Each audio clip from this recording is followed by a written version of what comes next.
Vivian Peya arrive de nouveau dans un quartier qu'il connaît bien et qu'il affectionne surtout. Ça c'est chez nous, ici. Comme tu es là, c'est chez toi aussi. Ici, il est perçu comme un modèle de réussite pour cette jeunesse des quartiers sous-intégrés qui y croit encore malgré les difficultés quotidiennes.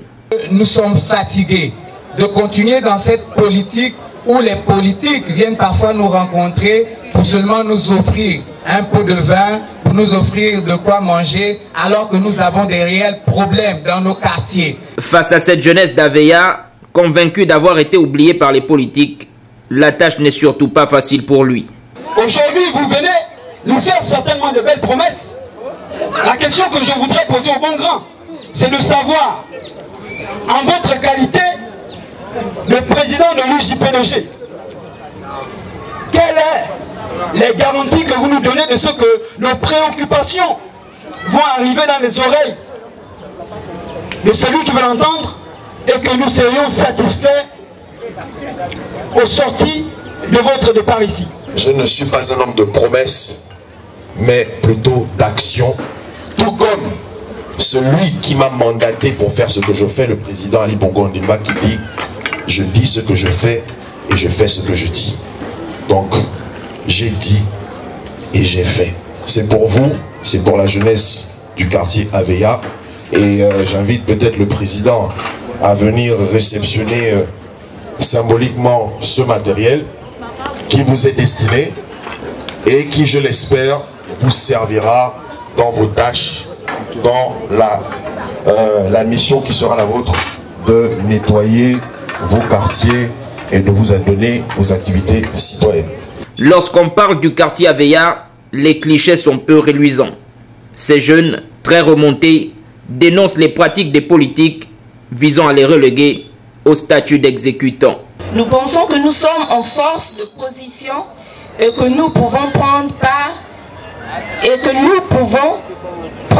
une part active dans le processus de développement de ce quartier qui a vu naître et grandir aussi bien nos enfants que nos petits-enfants.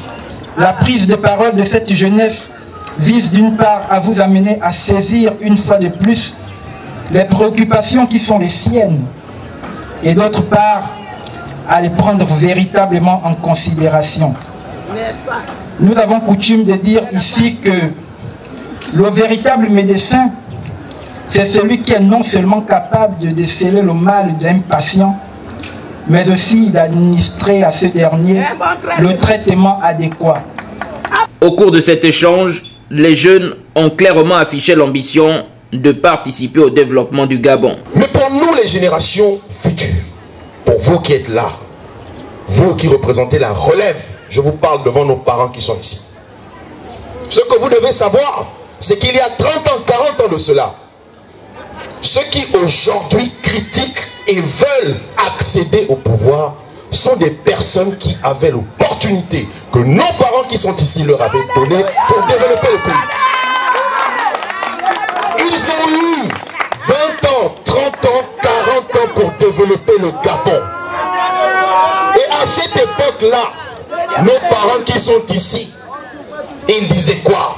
Ils disaient que ces personnes-là gèrent mal le pays.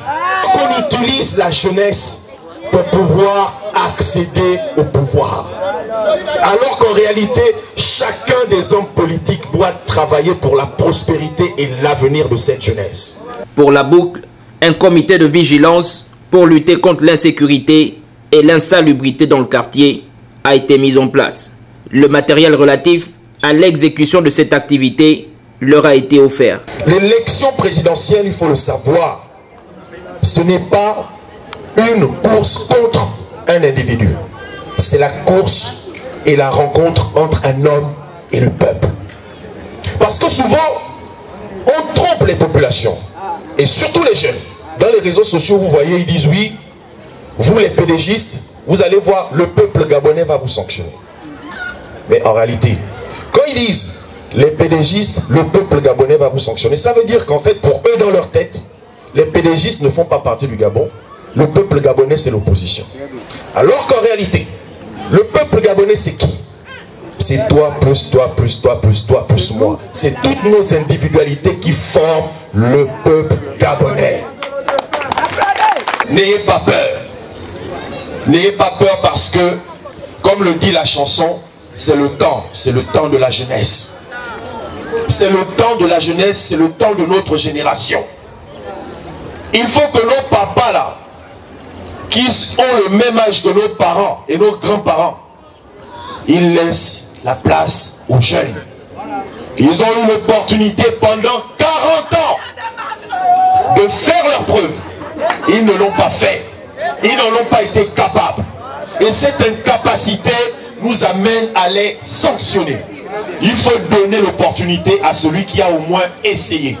Et franchement, je puis vous dire, ce n'est pas parce que je suis son partisan, mais de tous ceux qui se sont alignés pour la prochaine élection présidentielle, honnêtement, tous là, ils sont en deuxième division, mais Ali, il est en Champions League. Donc ça ne peut pas être le même match. Cet exercice d'échange avec la jeunesse, devenu courant, Vivien Peya s'y adonne depuis 2013.